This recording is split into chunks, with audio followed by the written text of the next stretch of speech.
on this? You got it? Okay.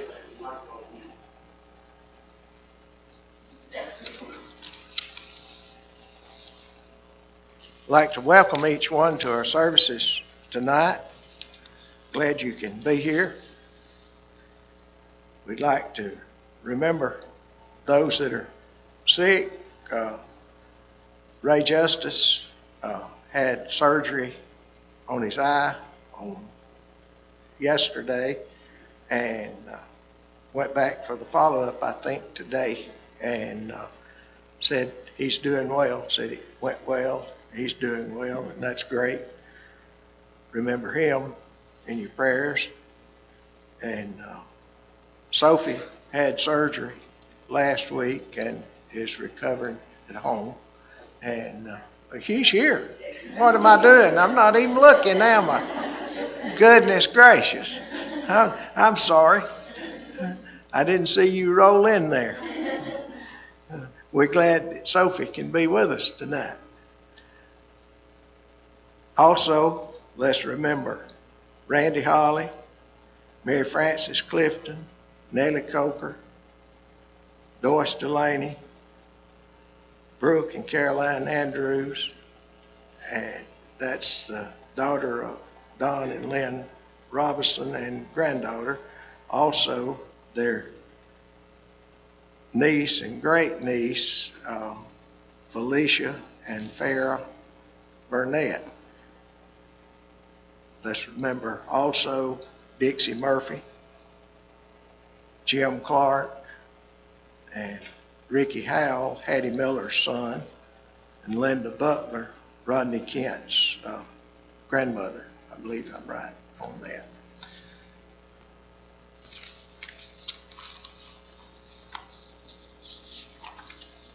Let's remember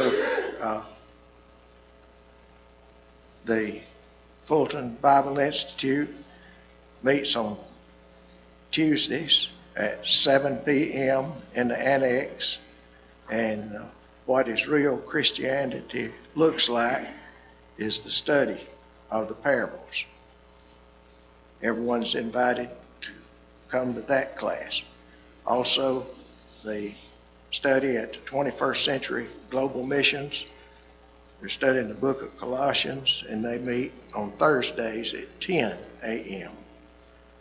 Ladies' Night Out, mark your calendars for March the 27th. Meet at 5 o'clock in the annex. And we are collecting for the buckets, and this is going to be sent to help those that are in need in the Ukraine and in Poland, those that have fled to Poland. And that's my understanding. This will be distributed one time that it gets there. And also on April the 3rd, there'll be a family Devo and the Easter egg hunt. And April the 10th, we will be hosting the area-wide youth meeting. And then we will have a special Pack the Buckets of Blessings for Ukraine on the 24th. We're getting everything together, but try to make sure we have everything by that time, I guess. Yes. On the bucket, if anybody is interested in getting a bucket to put stuff in and clothes, you can check out, tell them it's for ammunition, and get that price. Okay. We have some buckets. If anybody wants one, I think, don't we? If somebody would like to get one to put it in, we have 24 of them back here. So, but thanks for that too. So you can get one half price if you need it, if you tell them it's for the Ukraine mission at Lowe's. And that's a good thing. Any other announcements that we have tonight? Joe will be reading a Scripture at the proper time. Brother Doug Smith will have our prayer, and Jim will be leading our singing. There's no other announcements. The Scripture reader will be next.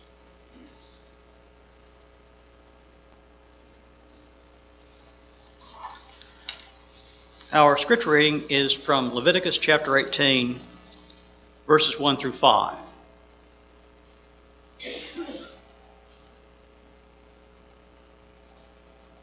And the Lord spake unto Moses, saying, Speak unto the children of Israel, and say unto them, I am the Lord your God. After the doings of the land of Egypt, wherein you dwelled, shall you do not. And after the doings of the land of Canaan, where I shall bring you, you shall not do. Neither shall you walk in their ordinances.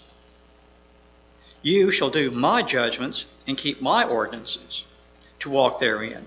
I am the Lord your God. You shall therefore keep my statutes and my judgments, which if a man do them, he shall live in them. I am the Lord.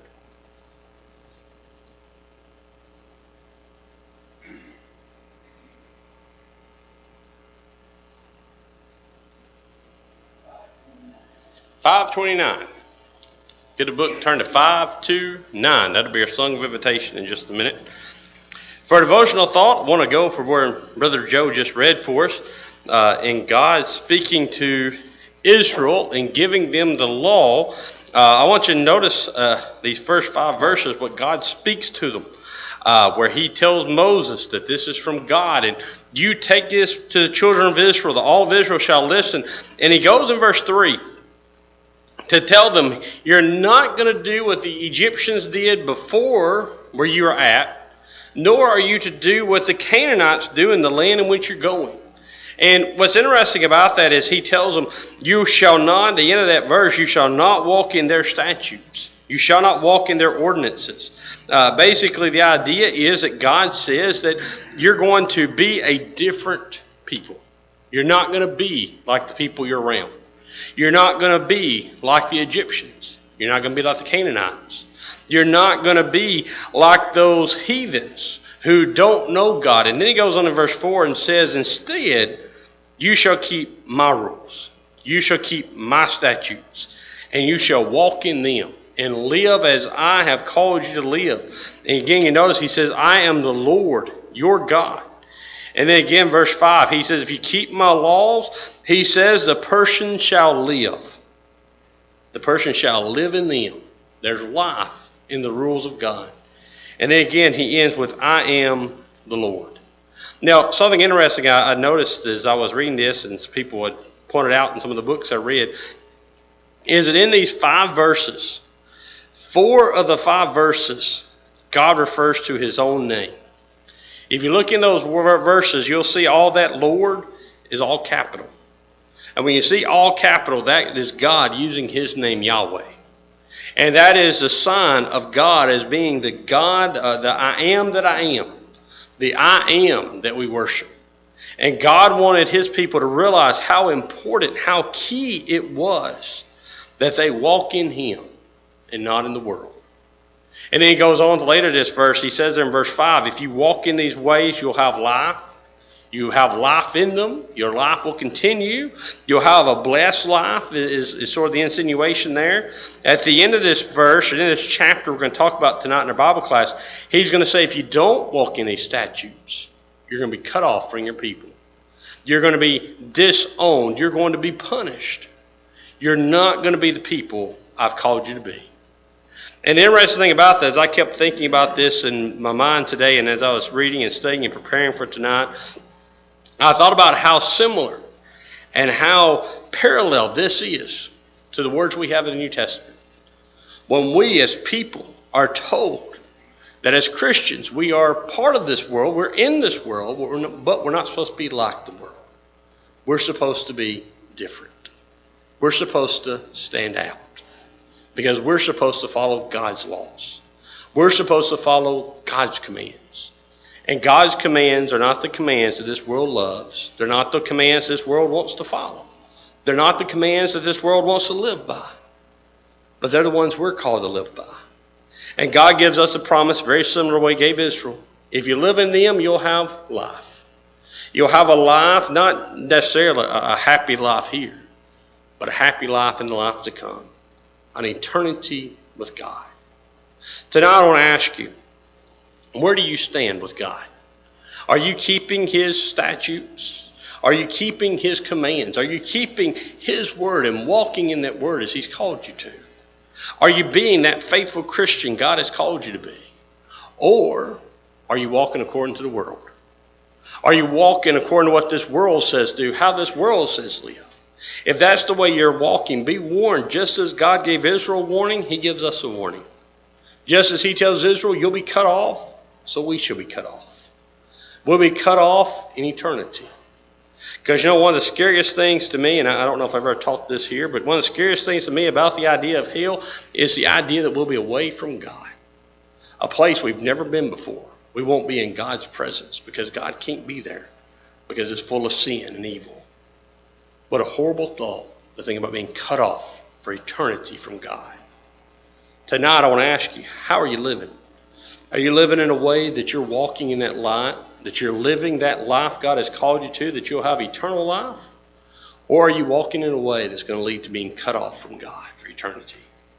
Tonight, if you're not living a life that leads to that life in God, we encourage you to change your life so that you are. And we ask that if you need anything, you'll let it be known as together we stand and as we sing. Out of my bondage, sorrow and thine, Jesus I come, Jesus I come, into thy freedom, gladness and light. Jesus I come to thee, out of my sickness into thy help, out of my thorns and into thy well, out of my sin and into thyself.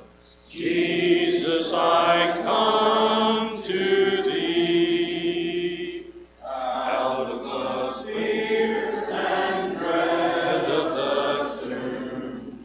Jesus, I come, Jesus, I come, into the joy and light of thy home. Jesus, I come to thee, out of the depths of ruin and woe, into the peace of thy sheltering home. Ever thy glorious face to behold. Jesus, I come to thee.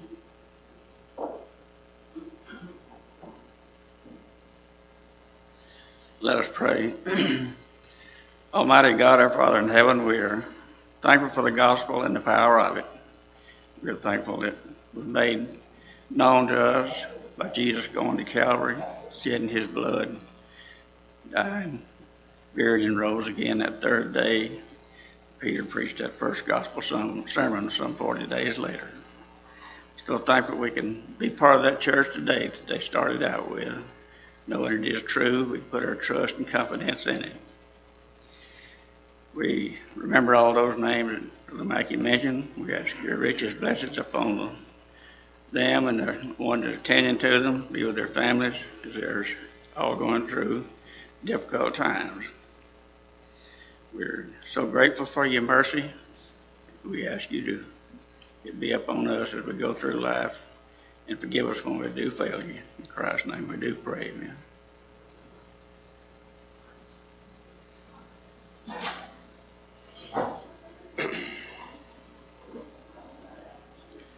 While everybody's filtering out, just for those who weren't here Sunday night, on April the 3rd, we will have our Easter egg hunt. And if you would like to help out with that, by the doors, there's some boxes with eggs in bags. If you could pick those eggs up and fill those up with candy and bring those back, each bag has 12 eggs in them. We'd appreciate it. And like I say, we need those by April the 3rd. And that'll be when we're going to have our Easter egg hunt. And as Brother Mackey said, remember the 10th of April, we'll have our youth night. And then, like we say, the 24th of April, we're going to change our usual family Bible study from the 3rd to the 4th that month because of Easter. That's the night we'll pack the buckets, and then we're going to get with the Ukraine missions to come pick those up the days following that. So, like he said, if you got stuff to bring for that, please try to get that to us by the end of April, April 24th. All right, we're in Leviticus 18. I told you 2 weeks ago, this is another fun chapter. Because this is a fun chapter of dealing with the relationships of different people and how the Israelites were to be different from the nations around them. And it's very interesting how God begins this chapter, as we said in our devotional. We went through this pretty heavily. But God begins by speaking to Moses, again showing this is from God. And then God speaks to Moses, says, you tell this to the people of Israel. And he begins in a way that's odd for what we're going to talk about. I'll go ahead and tell you, we're going to talk about sexual relations tonight. And we're going to talk about the ones he tells them not to have relations with. And that's a little odd to us, but that is very important for them because of what we see here. And it seems odd to us, I think, because we have heard this for years. Because the standards God sets here in Leviticus 18 are standards that apply to us. It's the same regulations. Although we look and we say we're no longer under that Old Testament law, that's true. But we never see the New Testament coming back and saying, well, these relationships are okay, or never say these relationships are to be forbidden. And the idea is that if God forbade them then that holds true for us now. And that's sort of what we're going to look at about this Leviticus and see some of these ideas of what God expects us to be. And you again notice that God says you're going to see how the Egyptians lived and you're going to see how the Canaanites lived. And he says you're not going to live like they lived. You're going to be different than them. He says, do not walk like they walk. And this is why God tells them, when you go into the land of Canaan, you are to eliminate the inhabitants there. You're not supposed to leave them alive because they're going to try to influence you. They're going to try to change you and pull you away from me, which we see in history they do. And God says this is going to happen, and they're going to pull you away, and you're not going to be my people. And so he says, therefore, you're going to keep my words and walk in them. Verse 4. And again, notice, like I said in the devotional, he says, I'm the Lord. This is the 3rd time in this chapter he says, I am the Lord, I'm Yahweh. I am that I am. I am the covenant God that made this deal with you to bring you out of Egypt. You are to uphold that covenant with me. And usually when God uses this name, that's what he's trying to do. He's invoking Israel to remember the covenant, that if you'll stay true to me, I will bless you. If you turn against me, then the curses are going to come upon you. And then again, verse 5, he says, you shall therefore keep my statutes and my rules. If a person does them, he shall live by them. He shall live. And the idea there, the emphasis is he shall live in them. There is a happy dwelling there. There is an existence there. And again, he says, I am the Lord. This is my promise. This is my word to you. And then he goes from there, and this is where I say it gets interesting, because verse 6, he sort of changes gears because of what he's going to talk about. But he's addressing an issue they had. He's addressing a problem that the Gentile nations, the Gentile world, had no problem with. And so when we read this to us, we're going to read this and say, why would anybody do this? But there are people who did it. And a matter of fact, we're going to see that even though we think, how can anybody do that today? There's still people who do this. There's still people who have relationships that go against what God lays out here. So you notice verse 6. Verse 6, none of you shall approach any one of his close relatives to uncover nakedness. I am the Lord. He starts in verse 6 to give the general idea of what he's about to talk about, where he says that none of you shall approach anyone who is close relation, anybody who is a close relative, anybody in your family. And then he says that phrase, to uncover their nakedness. Now, again, that's a phrase that we don't use. What this phrase is this is another way of describing having a sexual relation with someone. When the Bible talks about knowing someone. So God's general rule is that your close relatives, you're not supposed to have that kind of relationship with. And then he begins in verse 7 to continue to talk down through verse 18, and he gives a very specific list of people they're not supposed to have relationships with. Notice what he says, verse 7. You shall not uncover the nakedness of your father, which is the nakedness of your mother. She is your mother. You shall not uncover her nakedness. Number one, he says you shall not lie with your mother. He says to do so is to bring ridicule, humiliation upon your father. He said it's like uncovering your father's nakedness, and that is not what you're wanting to do. That is against God, my law. And again, he says you shall not do this. Then you notice verse 8, you shall not uncover the nakedness of your father's wife. It is your father's nakedness. Again, what this would have been is a father's wife is either one of a few scenarios. One, you've got a father who has multiple spouses who may be practicing polygamy. Or it could be a situation where the mother has passed away and he has married another woman. Or number 3, he has divorced the mother and this is the wife after that. But either way, he says you shall not sleep with your mother, or even with your stepmother, what we call it. And again, we would think that they would know this, but they didn't. You look at Genesis.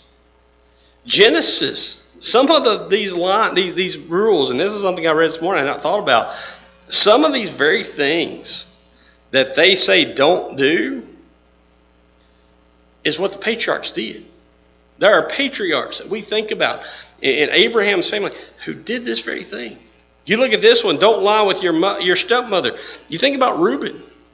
Remember when Reuben what cost Reuben his first place in the firstborn? Because he took one of Joseph's handmaidens.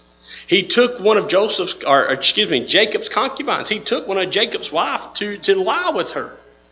And when he does that, Jacob says, no, you don't get that. That you're not getting the reward. You're not getting that inheritance anymore. Why? Well, because he exposed the nakedness of his father. And so that was a no-no against God's law. And again, it ought to have been against common sense, but it wasn't. And again, we go back to verse 8.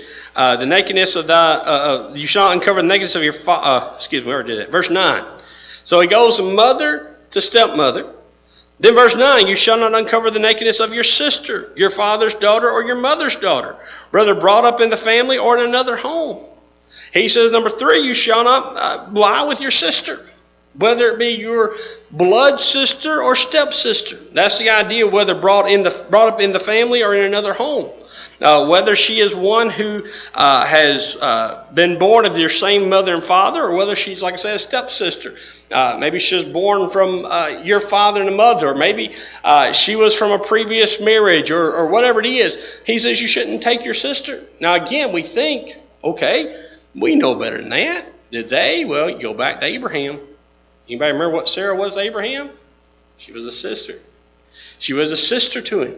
Abraham did this very thing, and God says, don't do that. Now again, the question is, we look at these patriarchs who did it and say, did they do wrong? We never see God condemning for that. But this is a statute God sets here and says, look, from this point on, you're not to do that. Do not have these relations. He goes on from there. You shall not uncover the nakedness of your son's daughter or of your daughter's daughter, for their nakedness is your own nakedness. He goes from there to say you shall not lie with your granddaughter. Again, this is a sad thought to think that God has to lay this out, that you're not supposed to sleep with your granddaughter.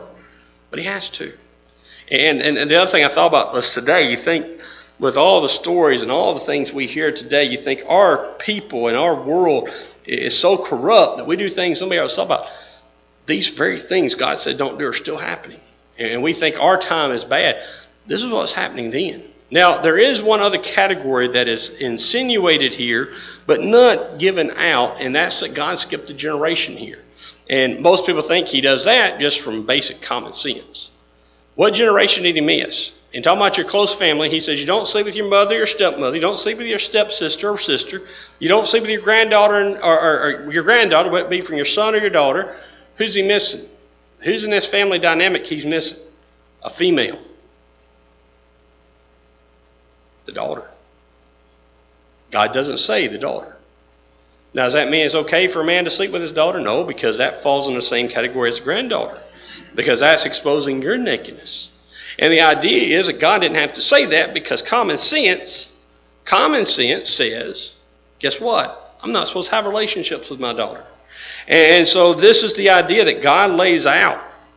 And again, he lays this out for Israel to know. And again, the other thing about this is, just like I say, we see this happening today. This was happening all around Israel. And God says, stand out, be different.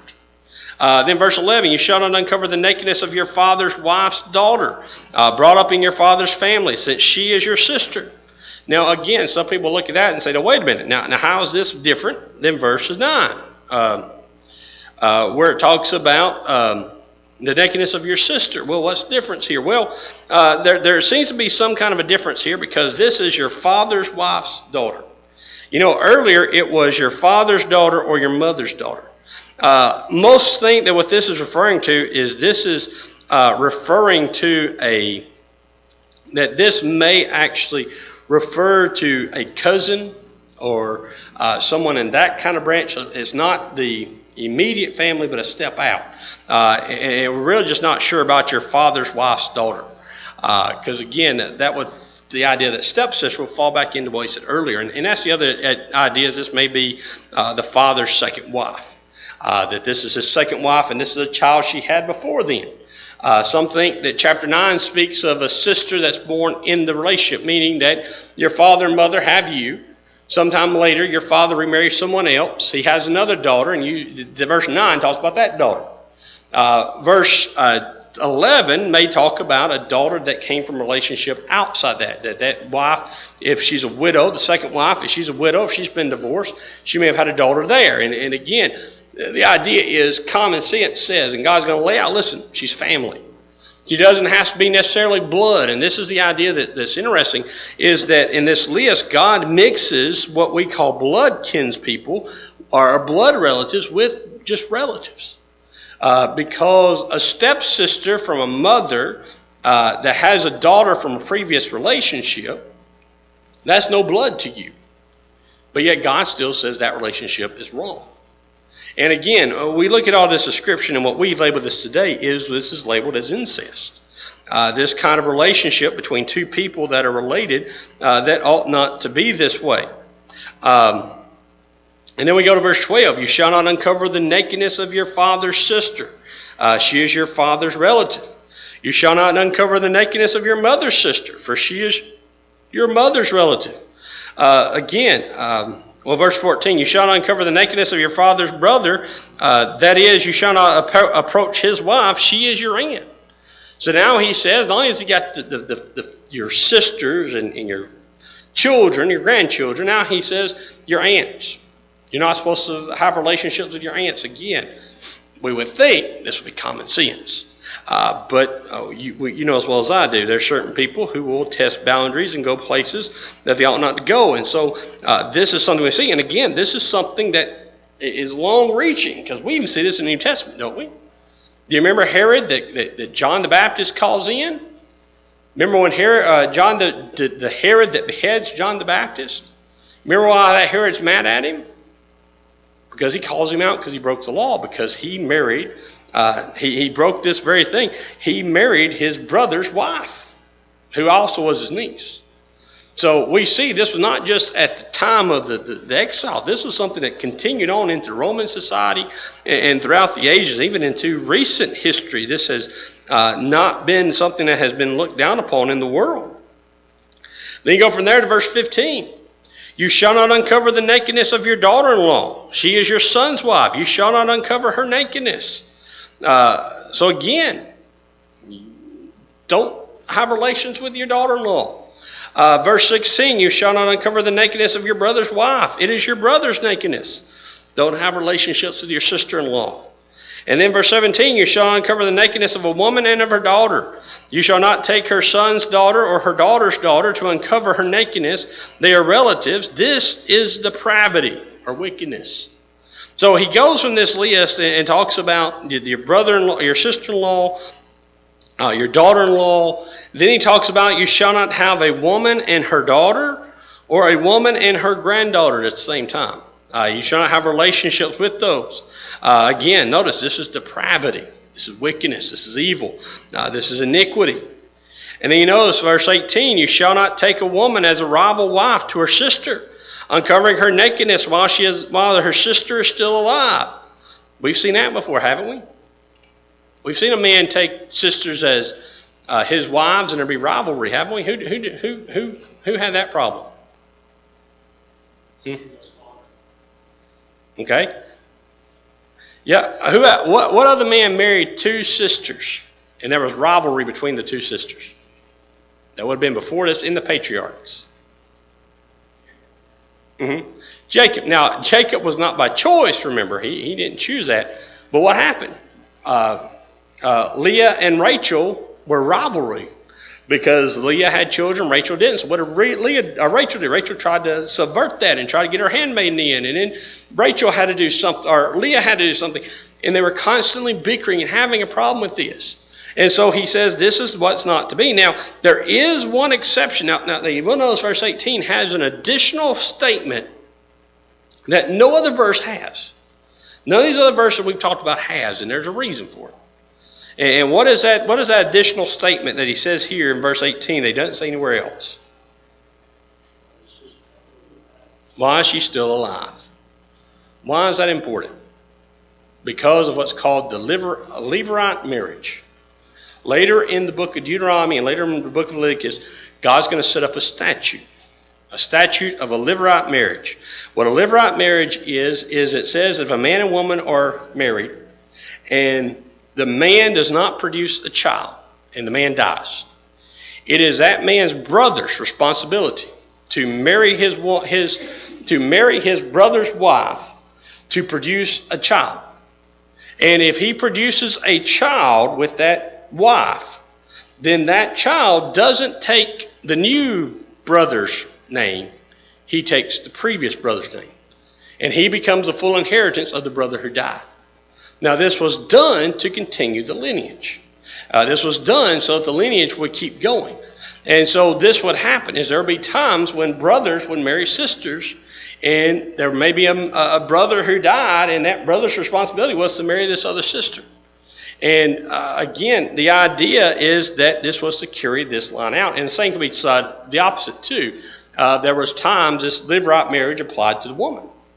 That the women had this obligation as well to carry on this name. If the sister was unable to bear children, then he would marry the sister if she was,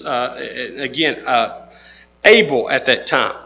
So he goes to this list about these relations. And this is verse 18. So where he stops listing these individuals you're not supposed to have relations with. Then we get down to verse 19. And we've already talked about this before in I think chapter 15. You shall not approach a woman to uncover her nakedness while she is in her menstrual uncleanness. We talked about this before. When a woman's on her period, a man's not to lie with her. This is God's law. That's not to happen. Then you notice verse 20. You shall not lie sexually with your neighbor's wife, so you make yourself unclean with her. So here he goes and adds another one. You shall not go with your neighbor's wife outside your family. That's wrong. And again, we've seen this talked about other places, haven't we? The Ten Commandments. You shall not covet or don't commit adultery with your neighbor's wife. Here again, he lays it out. And again, this is the things you would think would be what they ought to do. And then verse 21. I told you in verse 5 and 6 had a weird break. Verse 21 seems to come out of nowhere. But some people think verse 21 may tie into this because of the purpose of what they did. Verse 21, you shall not give any of your children to offer them to Molech, and so profane the name of your God. I am the Lord. Now what this is they would have gods. One of them was this Molech, who you'd offer a child to. And the idea is you would offer a child to this God, and he would bless you with more children. And so this seems to be why this was probably included in here, is because it deals with the same idea of having these relations, of having these different relations with different people. And so he says, don't offer your children as sacrifice. And again, of all of these things, to me, that should be the one that's most common sense. For someone to be willing to kill their child on behalf of their God. And God says, no, don't do that. And he says, don't do it. He says, you profane the name of the Lord. You go against me. And he says, I'm the Lord. I'm Yahweh. I am that I am. And then you notice this next one. This next one is a very interesting one. Verse 22. You shall not lie with a male as with a woman. It is an abomination. And so he lays out this idea that homosexuality is wrong. This has been something that has been hinted at earlier in this book, earlier in the Bible. I'm talking about Sodom and Gomorrah, but here it is laid out plainly. A man shall not, excuse me, man shall not lie with a man, and the idea is the flip side is true. The woman shall not lie with a woman, and again, is an abomination. It is the worst of the worst is how this lays out in the idea of abomination. And this is not the only time God will speak about this. Now, we're going to later get a few more chapters. Chapter 20, he's going to go through a very similar list. He's going to list some of these again. He's going to reiterate these points. And he says, this is how it ought to be. And then you notice verse 23, you shall not lie with any animal, and so make yourself unclean with it. Neither shall any woman give herself to an animal to lie with it. It is a perversion. And so again, he says, common sense, you don't have relations with animals. But again, this is part of their life. This is part of the Gentile life. And again, the other thing about some of these things, and this may be a part that we sometimes miss, is part of these relations we're connected to worshiping these foreign gods. Because some of these gods, they would worship by having relations with different people.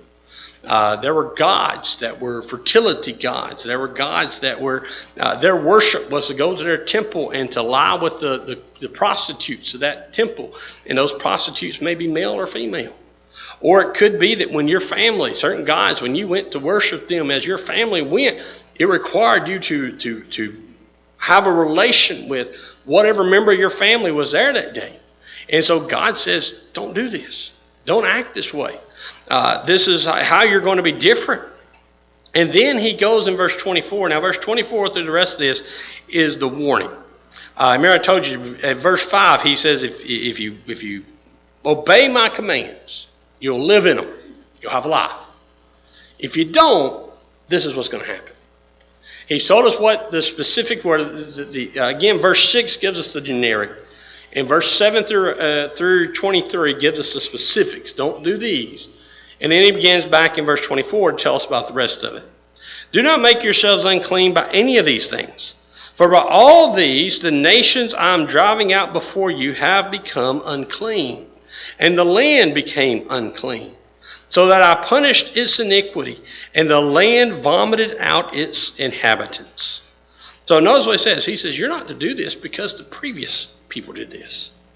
The previous Canaanites that are living in Canaan, this is what they did. This is what the Egyptians did. He says, don't be like them. He said, you saw, I cast you out of the Egyptians after doing the 10 plagues and all that. He says, the Canaanites, they're going to lose their home. And they're losing it for these reasons. He says, know this, that they are losing it because of their uncleanness, because of what their actions. And again, you notice, he says, not only have they become unclean, but verse 25, the land has become unclean. And it's very interesting how he describes the land, because the land itself is almost described as a person. Because you notice the end of verse 25, the land vomited them out. And the land is pushing these people out. And this sort of leads us into what God's going to say later, that God's going to use natural things to help drive the Canaanites out. There's going to be some natural occurrences that happen. And not only that, you notice in the middle of this, in verse 25, God says, so I punished its iniquity. And this is a very interesting thing that some historians and some theologians have noted, is that how true these words are, that God says when a land becomes defiled, it typically falls shortly after. And all the nations in history, when you see them start to go into these kind of sexual perversions, it's not long until the nation falls. One prime example is Rome.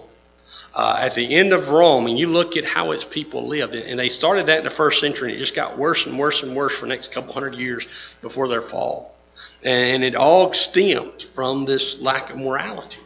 And it wasn't just Rome. Many nations that have fallen have lost their morality. They have forgotten these morals. And these, again, this list God gives is common sense. Good people wouldn't have these relations. But people did it anyway. And God said they defiled the land. They become unclean. They defiled the land. They did what they ought not do. And he said the land got rid of them. The land wanted to punish them. The land wanted to vomit them out. And he says, I had to punish them. I had to destroy the nation. And that's sort of where God's going to describe when a nation falls. It's not by just, when a kingdom falls, it's not just by the happenstance of man typically. It's God's behind it. It's God is bringing it to its end. Then you notice verse 28, or verse 26. But you, knowing what happened to these others, but you shall keep my statutes and my rules, and do none of these abominations, either the native or the stranger who sojourns among you. For the people of the land who were before you did all these abominations, so that the land became unclean. Lest the land vomit you out when you make it unclean, as it vomited out the nation that was before you. For everyone who does any of these abominations, the persons who do them shall be cut off from among their people. So keep my charge, never to practice any of these abominable customs that were practiced before you, and never to make yourselves unclean by them. I am the Lord your God. Again, notice this statement. God says, this is what happened to them. He says, but you are going to be different. He says, you are going to keep my commandments, keep my rules. Verse 26, do none of these abominations. Now it's interesting. When we went to that list, the only one called abomination was for a man to lie with a man. But God now says that every one of those things he just described is an abomination. They're all that abomination before God. And he says, notice, you're not going to do this either the native or the stranger. If you have someone who comes and dwells among you, someone who's not an Israelite, who dwells with the people of Israel, he's to live to the same standard. Because what happens, if one man does it, another man's going to see it, he's going to do it, and then it's going to create a trickle effect. And God says, don't do this. And again, he reminds them of verse 27, the people of the land did this, and the land became unclean.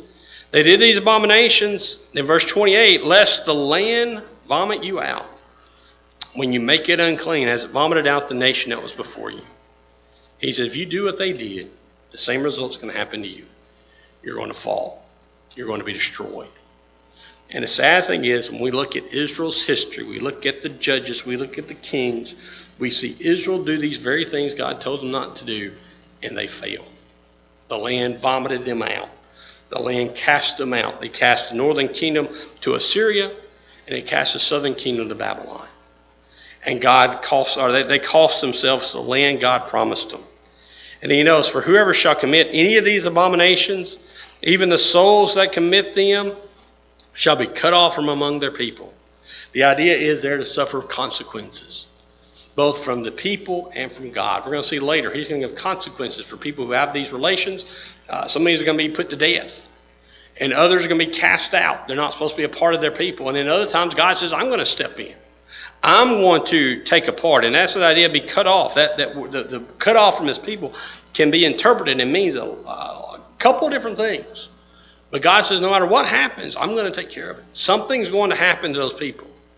And then you notice again, verse 30, he ends this, therefore keep my charge, never to practice any of these abominable customs that were practiced before you, and never make yourselves unclean by them. God says, don't do like the Egyptians did. Don't do like the Canaanites did. Do like I told you to do. Live by my words. Live by my words and you'll live. You'll go against my words, you'll be cut off. And again, he ends with that statement, I am the Lord. I'm Yahweh, your God. Remember my covenant. That's that idea. Remember my covenant. My covenant says, if you obey me, you'll be blessed. You follow me, you'll dwell richly in the land. You'll have the land. It'll be a permanent inhabitant. If you turn from it, go against it, you're going to fall. you're going to be vomited out. And so this is that warning to the Israelites of how they are to be separate and different from the world. Any question or comment about this chapter? Mm-hmm. Oh, yes. Let's go back and read into verse 9. Only one thing you kept the law of. That's what law is. Galatians 3. Mm-hmm. You stumbled in one point, you give it a James says that in James 2. Oh, yeah. Law demands perfection. God is true to his word. He raised his son. Oh, yeah. All of us need a Savior. Law can only bring death. Love cannot. Mm-hmm. That's true. He's going to be justified by law. He's the perfect law. Oh, yeah. You know, that's Jesus. Oh, yeah. And like I said, that's that idea that sacrifice not just covered them, but also covered the faithful that tried. God said he'll heal. Mm-hmm. Here's the proof of these people. That's true. Any others? If not, we're going to stop right there. Next week, we'll pick up in chapter 19, and we'll look at the next part. But for tonight, you'll be dismissed, and appreciate everyone's attention. Thank you.